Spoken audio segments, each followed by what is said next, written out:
Going back to when you first started, I mean, when you opened the doors to Chucking Machine, and you probably had a vision of where it would go. And my question would be, what was your vision when you started, and how has it changed over the years, if at all? I started out down at Lake Street and Wacker Drive on the river, and I never had a vision to have 80-some people working for me. I had a vision of staying in business, and I got lucky when we moved out here. I started making parts for Bell and Howell for their projectors, little assemblies for the lenses to make the screen bigger or smaller without moving the projector. Really? And when did you move out here?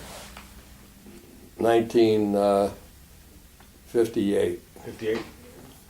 Yeah, about a year and a half after I started. Wow. And the building, 3550 was our original building. And then I put two additions on that, and then we bought this building and had the homes back there, and I tore those down and built that building, and when Weissite moved, I bought that building.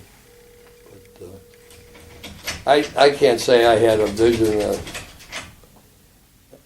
Do you have one going forward? I mean, in the next 10 or 20 years, or where? Well, the vision I have is that the business stays in the family, and it's a subchapter S company, and I've given stock away to the kids and grandkids, and I hope it's good for the whole family for many, many years to come. That whether they work here or whether they, it's the grandkids, it's helped put a lot of them through school, and that the money they get from the stock. And so that's basically my vision, is that it's been good for the whole family, just not my wife and myself. Yeah, you've been around, like I said, 55 years, and how long have you been able to sustain the success for that long, including during one of the biggest recessions, which we had, a few years ago, when, things got tough for everybody and a lot of places were closing down? How were you able to keep the doors open and keep, Well, as you know, I'm not working as hard as I used to. I'm away 3-4 months a year, and Tim and Kevin, they helped a lot in this last recession.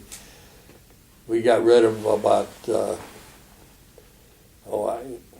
maybe 10 people, the first time in our history that we laid people off, and we really tightened our belt. And for that reason, even though we were down 30% on our gross sales, we didn't go in the red anyway. And I got to give them credit, more credit than myself, as far as getting through that last recession. For somebody like a Tim or Kevin, and you look at leadership characteristics, what are you looking for? When you're looking at somebody like that, even if it's an employee or management position, what are important leadership traits to you? Well, in my opinion, you always want to try and bring, if at all possible, you want to try and bring people in, and they grow with you. They bring outsiders in is not good for morale, and it's not good for the company unless there's just no other way. And so, Kevin Sullivan, Tim Merrigan, they weren't hired to. Tim wasn't hired to end up president in the beginning. He was hired as a salesman. And Kevin was hired to more or less to, I saw his abilities, and I thought that he was too good to pass up, and along the way, Ben Shore decided to leave and seek other areas, and in the back of my mind, I thought, Kevin could work in a good replacement for Ben Shore. So, Okay. and they've evolved. They grew with the company, and the more responsibility I've given them, they've responded.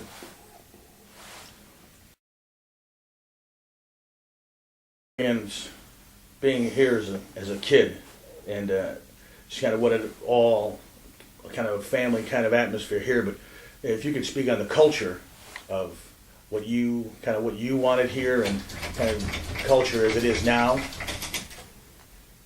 Well,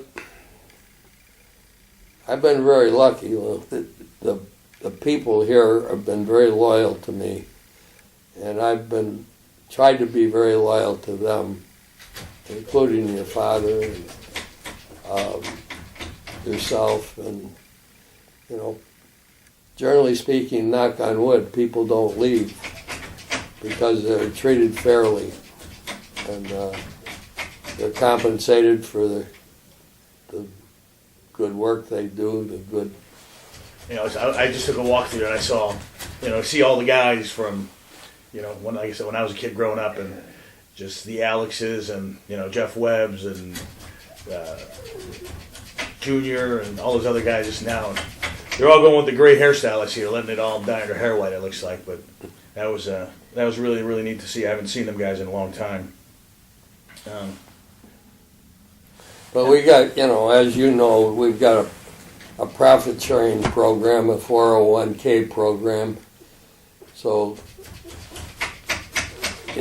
like Joe Kriegel that you knew, he retired after 30-some years, and we gave him a gold watch, but he got a lot more in the profit sharing, and we didn't give him a gold watch and send him on his way. Right. And a lot of people, when they're treated fairly and whatnot, they don't want to move. They don't want to go out and find greener pastures. As long as they're, you mean what you say, and you follow through on your commitment to the company and your fellow employees. More over the years, I have been to the picnics and everything else, and again, like I said, it's kind of family. You feel like family here. But as far as keeping the employees, what best techniques have you used, or your managers used over the years to motivate them and to keep getting the best out of them?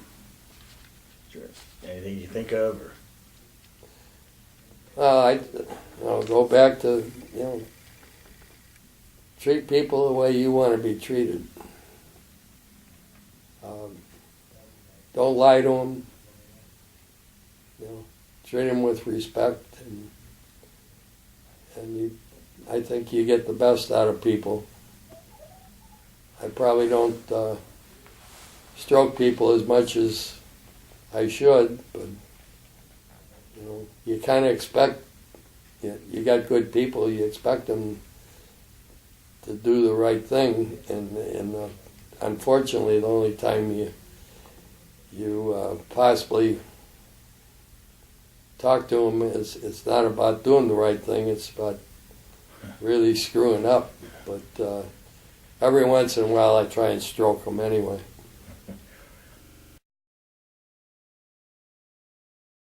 And who were some of the people that you admired early on? Anybody come to mind at all? Whether it was their teachings or their beliefs or their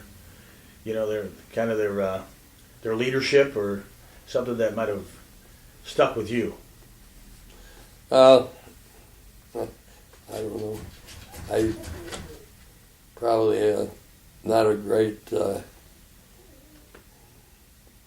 idea, but the football coach I had in high school was taught me a lot about people and leadership and whatnot. He was Irv Cupson's brother, Joe Cupson, Really? that wrote for the Sun-Times. Right. And, not so much about football as life. He taught me a lot at a time when I needed to be taught.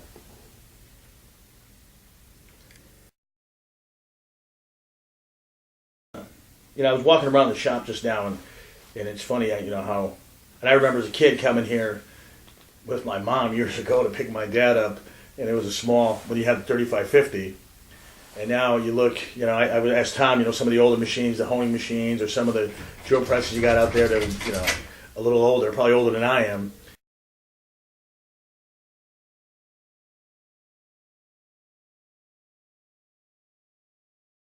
And then I look at all the new machinery you guys got back there.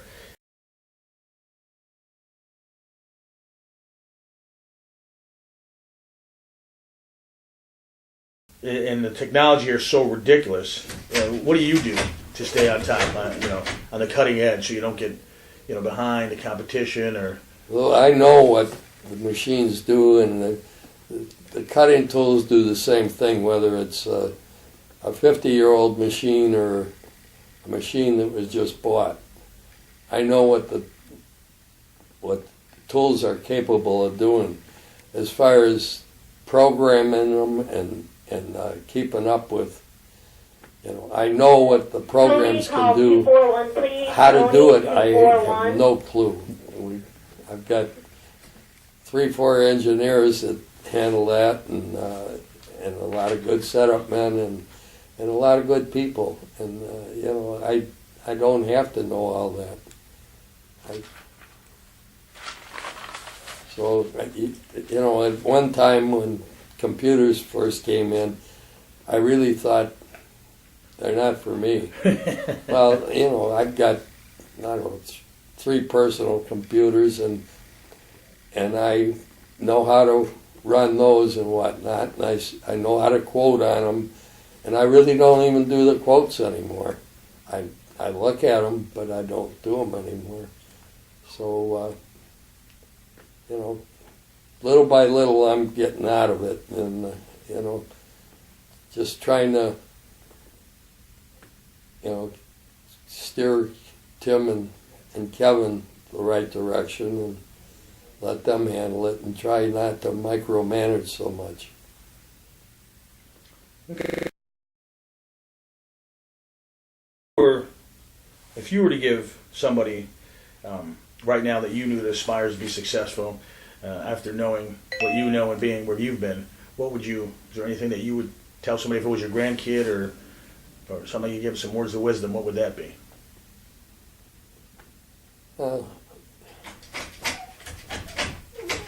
I don't know. Whatever job you do, you got to do to the best of your ability, and I would say find a job or find something that interests you, because you may not live too long, but you're going to feel like you lived an awful lot longer than I get up every morning, and I don't mind coming to work, whether I feel bad or feel good, because I like my work. So I would say if I had advice to give anybody, I would say find something you enjoy. It's not something you have to make yourself do. It's a little bit more than about money. It's about the quality of life.